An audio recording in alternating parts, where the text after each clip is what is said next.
melakukan ibadah wajib saja, ya itu yang akan kita dapatkan. Kalau kita pengen lebih bahasa balasannya, jadi tambahin dong sholatnya. Jangan cuma sholat wajib aja gitu loh. Ini nasihat buat kita. Jadi sebetulnya Anda cukup mungkin melakukan sholat duhur, asar, maghrib, isya sampai subuh. Mau berjamaah atau tidak. Kalau Anda mengharapkan balasannya hanya itu. Karena setiap perbuatan pasti dibalas oleh Allah sesuai dengan apa yang kita perbuat. Jadi biqadri hajatikum itu, Anda nih butuh apa kepada Allah. Kita ini, jangan Anda ya, bahasanya terlalu menunjukkan sesuatu yang di luar saya. Kita ini butuh apa kepada Allah. Maka dengan ibadah, kita akan menjadi seseorang yang akan mendapati sesuatu yang sudah kita perbuat. Karena tidak mungkin perbuatan orang dibalaskan ke kita, nggak mungkin. Kalau hari ini kita merasa cukup dengan sholat wajibnya saja, ya nanti akan dibalaskan Allah ya cuma sholat wajibnya saja. Jadi kita tinggal milih, Pak. Kalau kita ingin mendapatkan balasan dari Allah itu, kebutuhan kita lebih banyak dipenuhi, walaupun sebenarnya yang namanya kebutuhan, rizki tidak ada hubungan dengan ibadah, tapi kan pahala kita harapkan nanti. Kalau hari ini kita sholat berharap rizki kita lancar, salah betul. Karena sholat tidak ada hubungannya dengan rizki. Orang yang kagak sholat juga rizkinya kalau lancar malah lancar aja kok. Yang banyak bohongnya aja malah banyak kok duitnya. Ya Pak? Pak. Segala sesuatu tidak ada hubungannya Pak. Itu semua kembali kepada kita. Kita ini butuh apa dan seberapa butuh kita kepada Allah dengan ibadah.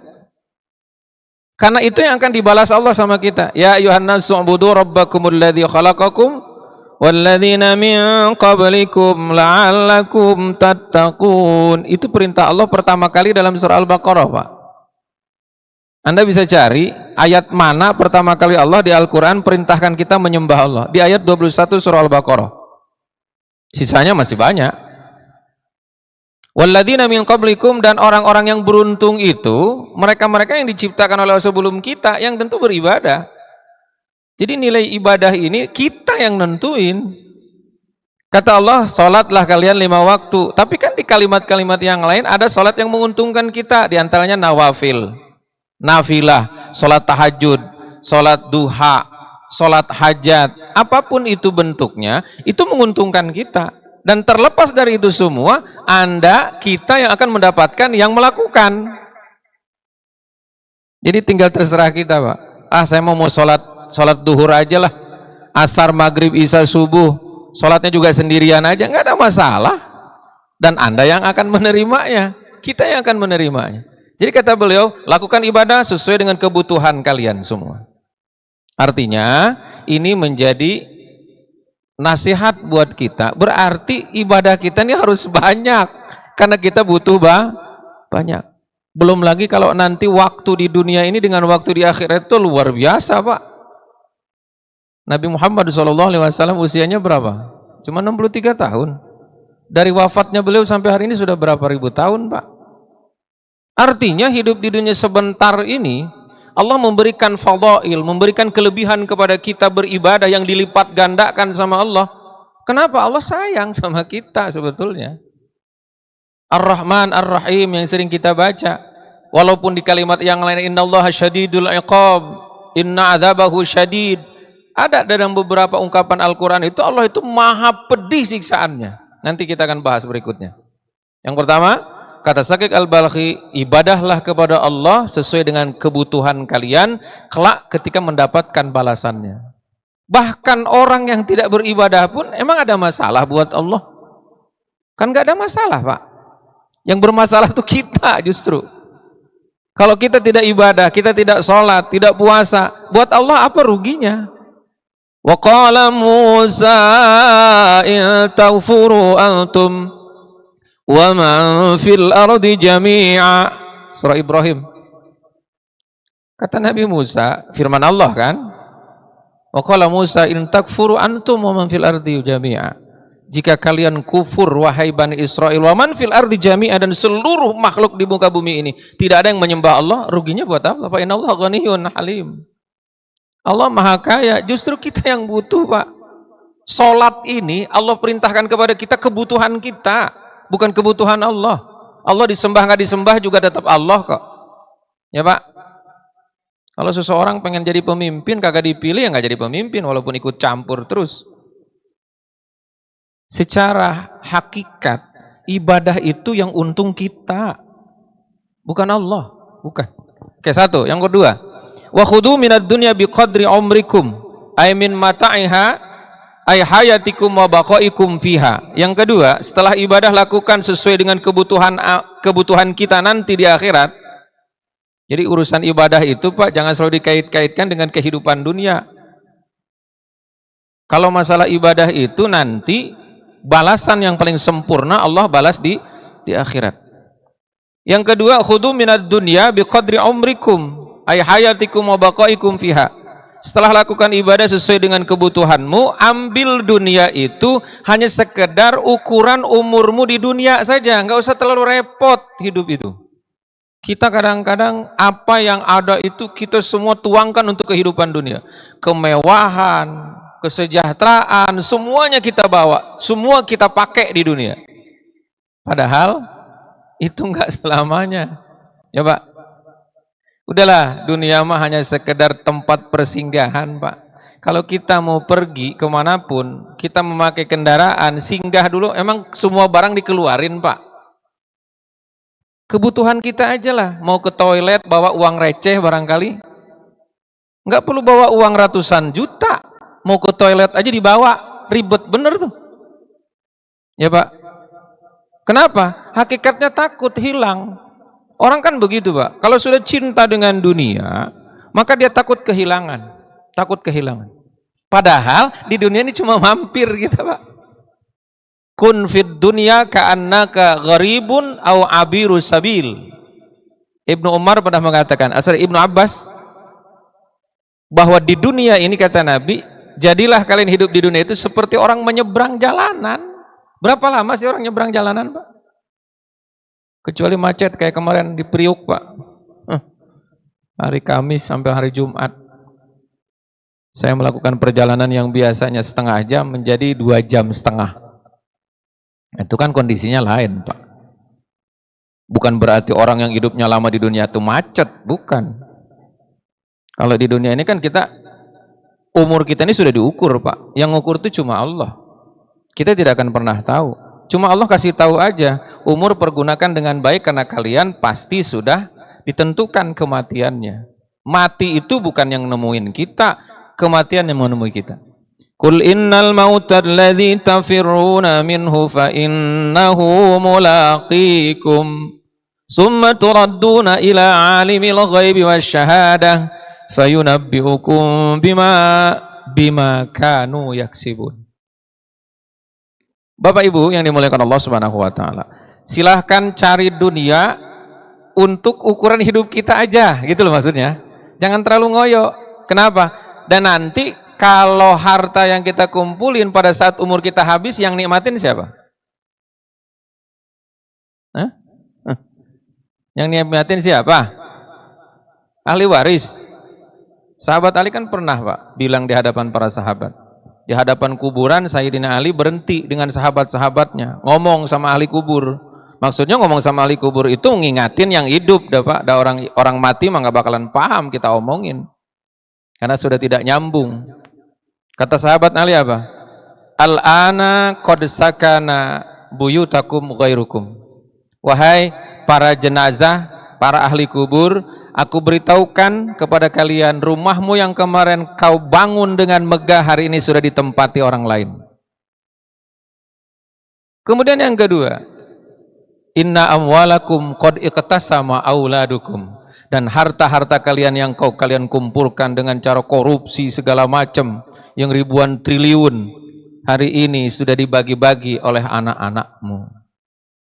Lalu orang yang di dalam kuburan bisa teriak enggak Pak? Tidak ada. Yang ketiga apa? Inna azwajakum qad tazawwaja ghairukum. Hari ini istrimu, hari ini suamimu sudah menikah dengan orang lain dan istrimu sudah dinikahi orang lain.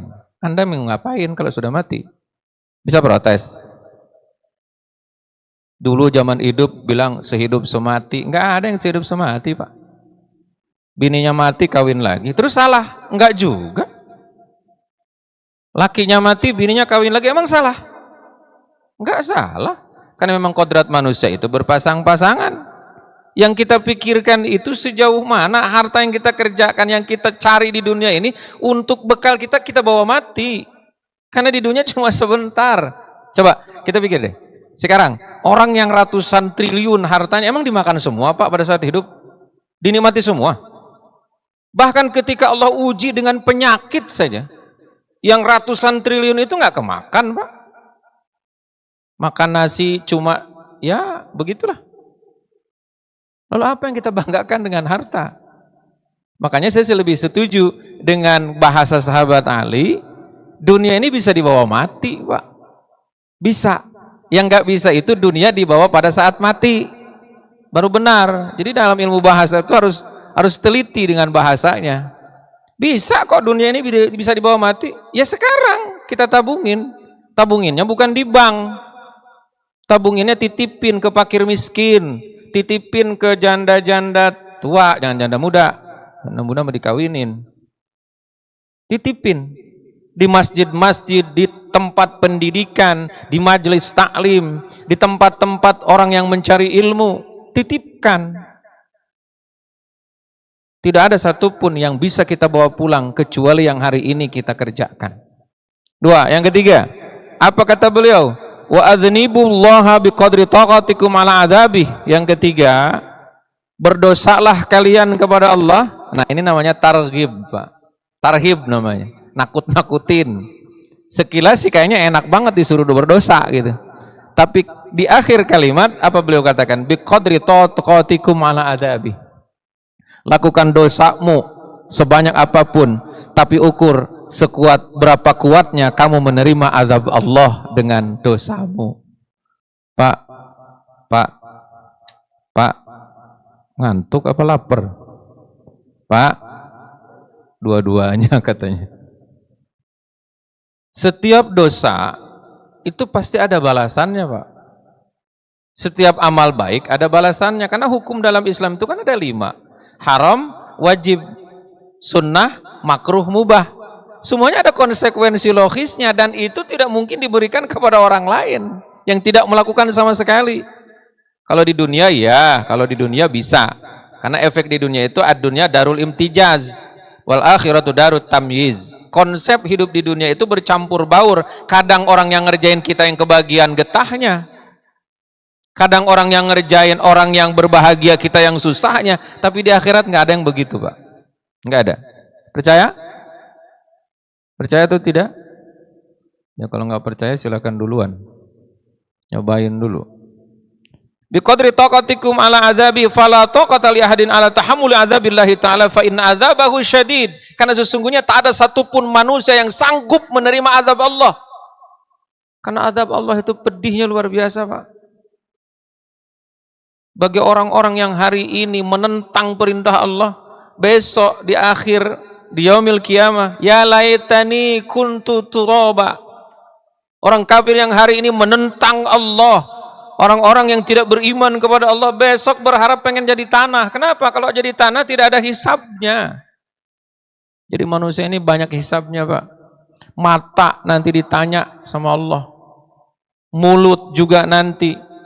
Semua anggota tubuh justru yang akan memberatkan kita di hadapan Allah dan meringankan kita bukan orang lain Pak. Tubuh kita yang akan meringankan kita dalam hisab atau memberatkan kita dalam hisab. Bukan orang lain. Jadi semua apa yang kita lakukan hari ini berkenaan dengan dosa, silahkan. Kalau Anda mampu menanggung azab Allah, lakukan dosa semaumu, terserah. Mau mengambil hak orang, mau zolim sama orang, silahkan. Kalau kamu, kalau Anda, kalau kita mampu menerima siksa Allah. Karena siksa Allah itu real Pak, nanti real. Kalau di dunia ya ada batasannya Pak. Mereka-mereka di dalam Al-Quran digambarkan orang-orang yang tidak beriman, orang-orang kafir, masuk ke dalam neraka, yauma yuhma 'alaiha fi nari jahannam fatukwa biha jibahuhum wa junubuhum wa zuhuruhum hadza ma kanaztum li anfusikum fadzukul adzab bima kuntum taknizun. Kelak orang-orang yang mengumpulkan harta dengan zalim, dengan korupsi, itu nanti hartanya jadi setrikaan, Pak. Dan tidak ada yang nolongin. Kenapa? Yang nyetrika diri sendiri. Kalau di dunia orang stres dong, Pak. Mulutnya digunting sendiri. Di akhirat itu begitu. Pada saat Isra Mi'raj, Rasulullah menemukan sebuah kelompok yang guntingin lidahnya sendiri. Guntingin lidah sendiri. Ternyata ditanya, Jibril ditanya sama Nabi, "Man haula ya Jibril?" "Haula'i min ummatik." Dialah umatmu yang kadang menunjukkan kepada kebaikan tapi dia tidak pernah melakukan.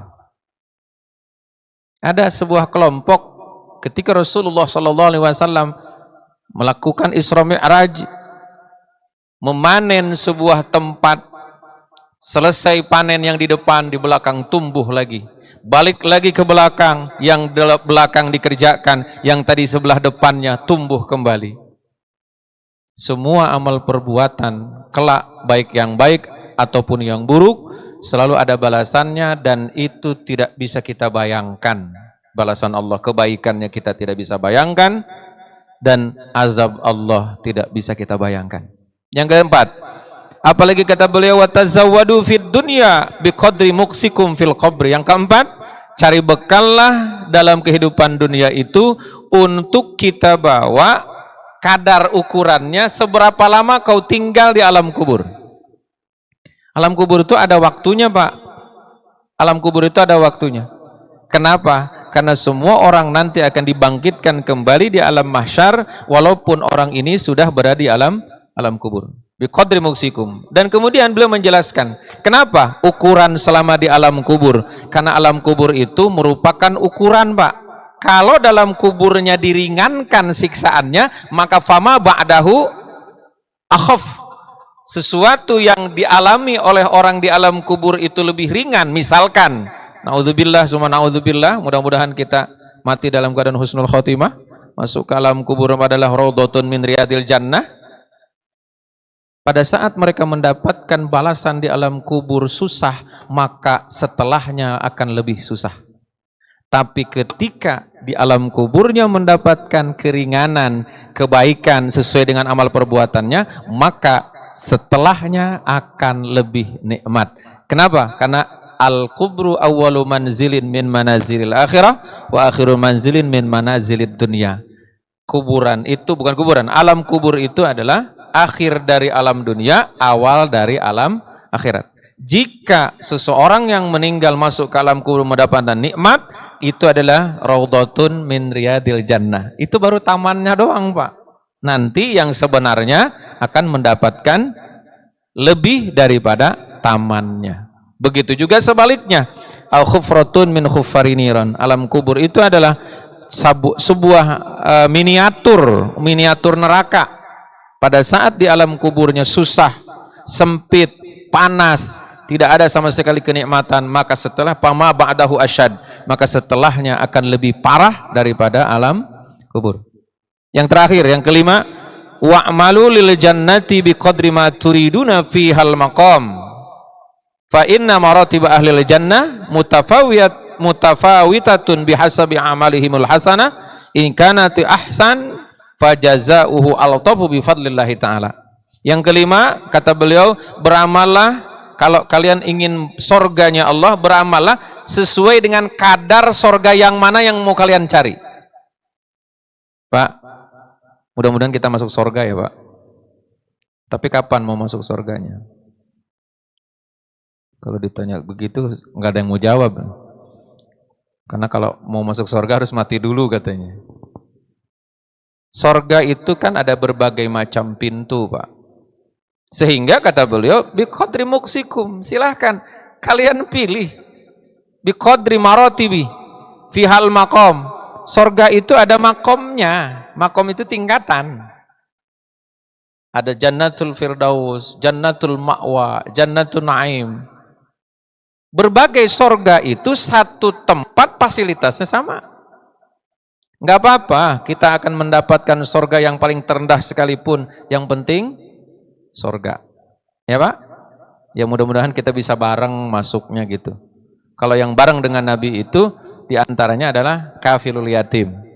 Orang yang bareng dengan Rasulullah satu surga, kalaupun tidak satu lokasi, tapi bahasa kita satu bangunan. Gitu loh. Kayak kita di sini nih, ada yang di belakang, ada yang di depan, ada yang di tengah. Itu namanya satu makom. Kata Nabi, ana wa kafilul yatim kahataini fil jannah. Orang yang akan bareng sederajat sorganya dengan Rasulullah adalah mereka yang menanggung kehidupan anak yatim. Tapi memang berat Pak. Karena kalau mau menanggung anak yatim harus ngawinin emaknya juga. Ya. Bapak Ibu yang dimanakan Allah Subhanahu wa taala, 5 hal ini menjadi peringatan bagi kita. Sekali lagi diulang. Ibadah sesuai dengan kebutuhan tentang kebutuhan kita kepada Allah. Mau sholat berapa waktu silahkan. Saya mau sholatnya maghrib doang, terserah. Berarti Anda cuma butuh dengan sholat maghrib doang. Padahal Allah memberikan 5 waktu kepada kita itu karena Ia sangat menyayangi kita. Yang kedua, cari bekal di dunia hanya sekedar cukup buat di dunia aja lah. Kalaupun harta Anda berlimpah, bawa pulang. Sedekain, infakin, kata Nabi, ma'akalta fa'abnaita, wa ma labista fa'ablaita, wa ma tasaddaqta fa'abqaita. Yang kau makan jadi sampah, jadi kotoran, yang kau pakai jadi lapuk dan rusak, yang kau sedekahkan itu yang abadi. Anda punya harta banyak, kita punya harta yang banyak, jangan ditaruh di dunia Pak. Ada pendidikan, agama, ada pesantren, ada yatim piatu yang membutuhkan biaya, kasih sama mereka. Karena itu yang kita bawa pulang. Ma tasaddaqta fa abqaita. Yang kau sedekahkan, itulah yang abadi, yang akan mutlak menjadi milik kita. Yang penting niatnya lillahi ta'ala, tidak ada niat apapun. Bapak Ibu yang dimuliakan Allah. Kemudian yang ketiga, wa aznibullah biqadri taqatikum ala adabi. Silahkan kau lakukan dosa kalau kau mampu menahan siksanya Allah. Karena semuanya tawaran Pak. Apa yang kita lakukan itu nggak mungkin kembali balasannya kepada orang lain. Yang keempat, cari bekal di dunia sekedar mencukupi selama kau hidup saja. Sisanya bawa pulang. Sisanya bawa pulang. Yang kelima, beramallah sesuatu untuk sorgamu sesuai dengan derajat atau tempat sorga mana yang kau inginkan. Mungkin orang lain dapat levelnya level 7, kita di level 5. Ya semua kita yang menentukan. Tadi saya sudah sampaikan, kalau kita hanya menginginkan saja yang pokok-pokoknya saja, mungkin sholatnya ya cuma sholat fardu aja. Tahajudnya nggak dikerjain, sholat duhanya nggak dikerjain. Itu kan semuanya terserah kita. Jadi segala sesuatu yang berhubungan dengan sorga pun tergantung dari perbuatan kita. Dan Allah tidak mungkin salah membalasnya. Apalagi tidak membalasnya. Falyawma la tuzlamu nafsun syai'a wa la tujzauna illa ma kuntum ta'malun. Bapak Ibu yang dimuliakan Allah, ini saja dulu nasihat bagi saya, bagi kita semua. Hidup di dunia hanya sementara, jangan terlalu sibuk dengan urusan dunia, karena segala sesuatu yang berhubungan dunia kebanyakan tipuan, kebanyakan melemahkan kita. Tahu-tahu, dunia itu kan tahu-tahu Pak. Ya, tahu-tahu umur kita hari ini sudah sekian tahun, tahu-tahu gitu loh. Habis sholat duhur, tahu-tahu jam 1, tahu-tahu masuk kantor, tahu-tahu asar. Kalau kita tidak menempatkan tahu-tahu itu untuk kita, maka kita enggak kebagian apa-apa. Hidup di dunia hanya sementara. Saya hanya berpesan kepada diri saya dan Bapak Ibu sekalian, sama-sama tingkatkan ibadah kita, baik secara lahiriah ataupun batiniah. Lahiriahnya kita mencoba untuk melakukan ibadah secara lahiriah fisik, batiniah juga jangan lupa mengingat Allah Subhanahu wa taala dengan zikrullah, karena zikrullah bisa dengan hati dimanapun kita berada, kita mengingat Allah Subhanahu wa ta'ala. Yuk sama-sama berdoa kepada Allah. Di akhir pertemuan kita pada siang hari ini, kita memohon kepada Allah diberikan sesuatu terbaik seperti apa yang diminta oleh Rasulullah sallallahu alaihi wasallam. Allahumma shalli wa sallim wa barik ala nabiyyina Muhammadin fil awwalin, wa shalli wa sallim ala nabiyyina Muhammadin fil akhirin. Shalli wa sallim ala nabiyyina Muhammadin fil mala'il ala ila yaumiddin. Alhamdulillahi rabbil alamin hamdan syakirin hamdan na'imin hamdan yuwafi ni'amahu wa yukafi mazidah. Ya Rabbana lakal hamdu kama yanbaghi li jalali wajhikal karim wa atimi sultanik. Allahumma inna nas'aluka min khairi ma sa'alaka minhu nabiyyuka Muhammadun sallallahu alaihi wasallam wa na'udzubika min syarri ma sta'adza minhu nabiyyuka Muhammadun sallallahu alaihi wasallam wa antal musta'an wa alaikal balagh wa la haula wa la quwwata illa billahil aliyyil azim. Sallallahu ala nabiyyina Muhammadin nabil ummi wa ala alihi washabihi wasallam walhamdulillahi rabbil alamin. Terima kasih dan mohon maaf. Hadanallahu wa iyyakum ajma'in. Billahi ridha wal inayah wa ala faminkum. Wassalamualaikum warahmatullahi wabarakatuh.